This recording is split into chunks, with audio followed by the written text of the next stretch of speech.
আসসালামু আলাইকুম। সবাইকে স্বাগত জানাচ্ছি বিডি ভিউজে। আপনাদের সাথে আছি আমি তাসনিম হোসাইন। ফুটবল প্রেমী মানুষ মাত্রই বার্সেলোনা নামটির সাথে পরিচিত। কেউ এই দলের ভক্ত, কেউ বা হয়তো নয়। এতটুকুই যা তফাৎ। এ তো হলো বার্সেলোনার ফুটবল দলের কথা। কিন্তু বার্সেলোনা নগর, এই নগরও একটি অসাধারণ জায়গা। তা কি জানতেন আপনি? না জেনে থাকলে জেনে রাখুন, এটি এমন এক মোহনীয় জায়গা, প্রথম দর্শনেই যার প্রেমে পড়ে যায় বেশিরভাগ মানুষ। এটা এমন এক অনুভূতি যা বুঝিয়ে বলা সম্ভব নয়। এটা কেবলই অনুভবের।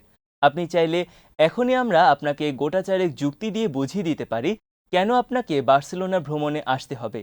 কিন্তু ওসব কেবলই যুক্তি, অনুভব নয়।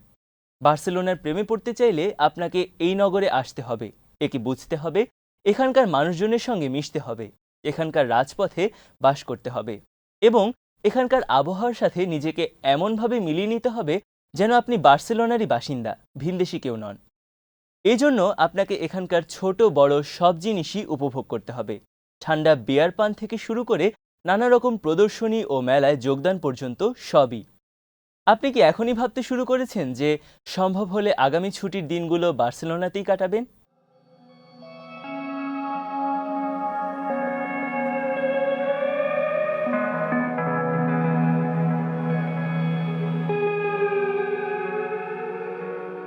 বার্সেলোনা যে দেশে অবস্থিত সেই দেশ অর্থাৎ স্পেনের সবচাইতে উল্লেখযোগ্য বৈশিষ্ট্যগুলোর অন্যতম হল এ দেশটি রয়েছে একটি সমৃদ্ধ ও বহু বর্ণিল সংস্কৃতি। এ দেশের প্রতিটি অঞ্চলে রয়েছে নিজস্ব ঐতিহ্য। এ ঐতিহ্য সব অঞ্চলকে নিজ দেশে এবং বিশ্বে দিয়েছে অনন্যতা। স্পেনের কাটালান প্রদেশের নাম নিশ্চয়ই শুনে থাকবেন। কয়েক বছর আগে স্পেন থেকে স্বাধীন হওয়ার দাবিতে গণভোট করে সারা বিশ্বে হইচই ফেলে দেয় প্রদেশটি। তাদের সেই স্বপ্ন অপূর্ণই থেকে গেছে, কিন্তু তাতে কি তাদের স্বতন্ত্র সত্তা তো কেউ কেড়ে নিতে পারেনি। এই স্বাতন্ত্র্য নিয়ে ক্যাটালানবাসীর গর্বের সীমা নেই। তারা স্পেনের ভাষায় কথা বলে না, তাদের আছে নিজস্ব ভাষা, নিজস্ব বাগরীতি। এই ভাষায় রচিত হয়েছে তাদের সাহিত্য, শিল্পকলা, ঐতিহ্য, চলচ্চিত্র, গান, নাটক, আরও কত কি।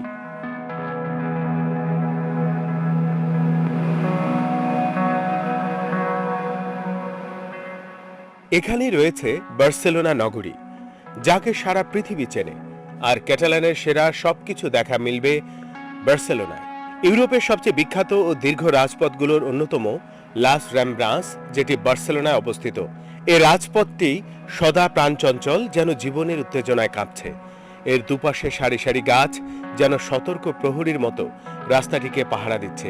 তারই ছায়ায় নানা রকম ছোট ছোট এবং কুল কফি শপ।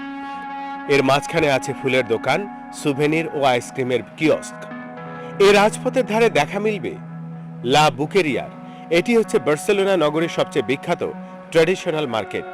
এখানে আপনি স্বাদ নিতে পারেন 100% খাঁটি ক্যাটালেনীয় খাবারের। বার্সেলোনা এলে এই খাবারের স্বাদ নিতে ভুলবেন না কিন্তু।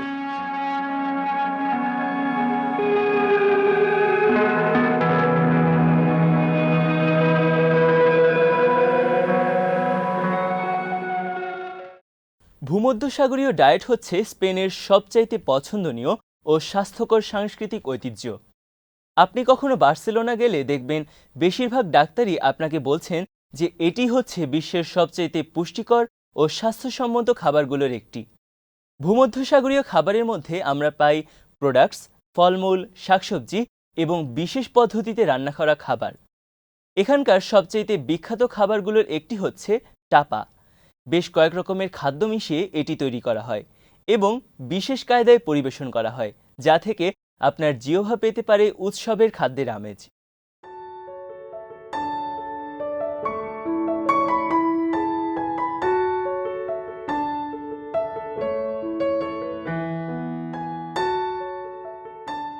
বার্সেলোনার ক্যাস্টেলার্সকে মানবজাতির অবিচ্ছেদ্য সাংস্কৃতিক ঐতিহ্য আখ্যা দিয়েছে ইউনেস্কো, কারণ এটা প্রচলিত প্রাচীন এবং ইচ্ছাশক্তির সত্যিকার বিজয়।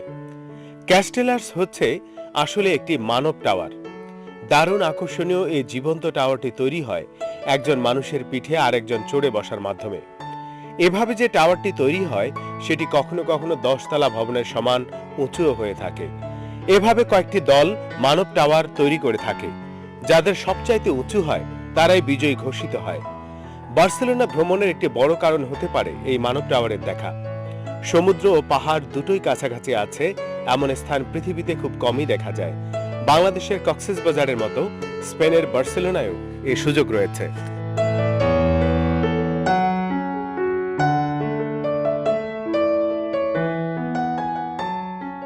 এখানে আপনি সমুদ্রের পাড় থেকে পাহাড়ে উঠতে পারেন অথবা পাহাড় বেয়ে নামতে পারেন সমুদ্রের তীরে। বার্সেলোনায় ছুটি কাটাতে চাইলে আপনি পাহাড় অথবা সমুদ্র যে কোনো একটিকে বেছে নিতে পারেন। দিনটি ভালোভাবে কাটাতে চাইলে হয় বিকিনি পরে ছুটে যান উপকূলে, নয়তো হাইকিং বুট পরে চলে যান পাহাড়ের দিকে। স্পেন আধুনিক চিত্রকলার দেশ, কে না জানে। আপনি যদি বার্সেলোনা ভ্রমণে যান তাহলে নিশ্চয়ই বুঝে ফেলবেন যে এই অবিশ্বাস্য নগরীটি হচ্ছে ক্যাটালানিয়ার মডার্নিস্ট মুভমেন্টের চালক। তাই এই নগরে আপনি পাবেন অনেক জাদুঘর, যেখানে আছে বিশ্ববিখ্যাত অনেক শিল্পীর দুর্লভ সব চিত্রকর্ম।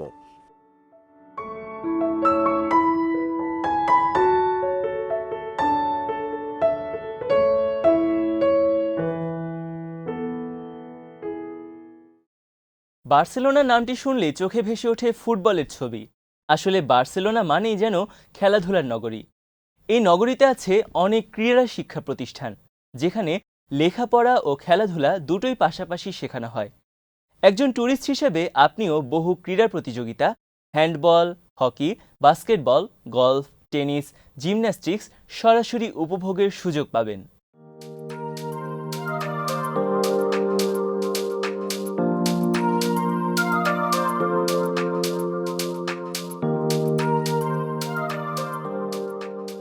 বার্সেলোনায় অবশ্য সবচাইতে গুরুত্বপূর্ণ খেলা হচ্ছে ফুটবল। বিশ্ব ফুটবল সংস্থা ফিফার মতে সর্বকালের সেরা 5টি ফুটবল টিমে 2টি স্পেনের, রিয়াল মাদ্রিদ এবং এফসি বার্সেলোনা। আপনি যদি কখনো বার্সেলোনা আসেন তবে অবশ্যই উচিত হবে এফসি বার্সেলোনার একটি ফুটবল ম্যাচ সরাসরি দেখা। তাহলে আপনি বুঝতে পারবেন ওখানকার লোকজন ফুটবলকে কতটা ভালোবাসে। দেখবেন গোল হলে সমর্থকদের গগন বিদারী উল্লাস।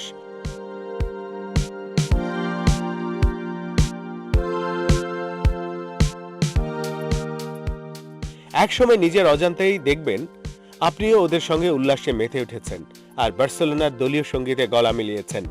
বার্সেলোনায় আপনি পাবেন বিনামূল্যে ওয়াইফাই। না, এই সুযোগ শুধু নগরীর নির্দিষ্ট এলাকায় সীমাবদ্ধ নয়, বরং গোটা বার্সেলোনায় বিনা পয়সায় ইন্টারনেট ব্যবহার করতে পারবেন। বার্সেলোনা সিটি কাউন্সিল সবার জন্য এই সুবিধার ব্যবস্থা করেছে।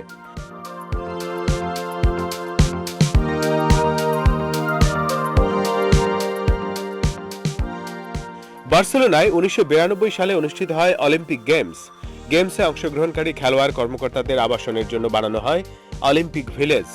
ওখানকার আবাসিক ভবনগুলো বিশাল, তাতে রয়েছে সূর্যলোক প্রবেশের অবারিত ব্যবস্থা আর রয়েছে চমৎকার সব বাগান। সমুদ্রের একেবারে কাছাকাছি করে গড়ে তোলা এই ভিলেজের চারপাশে আছে কয়েকটি শপিং মল। সব মিলিয়ে একদা কয়েকদিনের জন্য হলেও এই এলাকাটি হয়ে উঠেছিল বিশ্ব ক্রীড়ার কেন্দ্রবিন্দু। আপনি ক্রীড়ামোদী হলে এখনো আপনার মন কাড়বে জায়গাটি।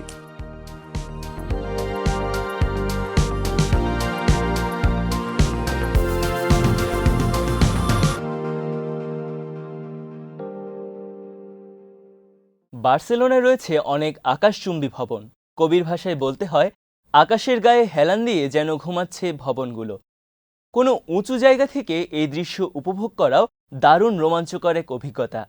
মন্টজুইক পর্বতের উপর থেকে কিংবা এমএনসি জাদুঘরের ছাদ থেকে এই দৃশ্য দেখার সুযোগ রয়েছে। দিনের শুরু অথবা শেষে দৃশ্যটি দেখুন, আপনি নিশ্চিতভাবেই বার্সেলোনা এবং এর অসাধারণ সূর্যাস্তের প্রেমে পড়ে যাবেন। সারদানা হচ্ছে এই অঞ্চলের ঐতিহ্যবাহী নৃত্য। নৃত্যে অংশগ্রহণকারীরা একে অপরের হাত ধরে গোল হয়ে ক্যাটালোনিয়ান বাঁশির সুরে পা মিলিয়ে নেচে চলে। প্রতি শনিবার বেলা 1টায় সারদানা নৃত্যের প্রতিযোগিতা হয়। নাচটি শিখতে চাইলে আপনিও দর্শক হতে পারেন। এল রাভেল হচ্ছে বার্সেলোনার একটি বিচিত্র এলাকা, যেখানে গেলে আপনি 20টিরও বেশি ভাষা শুনতে পাবেন। কেননা এখানে বসত করে বিভিন্ন সংস্কৃতির অনেক মানুষ, আর তার সঙ্গে আছে অনেক তরুণ চিত্রশিল্পী। অভিনব বৈচিত্র্যের স্বাদ পেতে চাইলে এখানে আপনাকে আসতেই হবে। আজ এ পর্যন্তই। সবাই ভালো থাকুন, সুস্থ থাকুন আর দেখতে থাকুন বিডি ভিউজ। আমাদের ওয়েবসাইট bdviews.net ভিজিট করুন। ভালো লাগলে অবশ্যই আমাদের চ্যানেলটি সাবস্ক্রাইব করুন। আল্লাহ হাফেজ।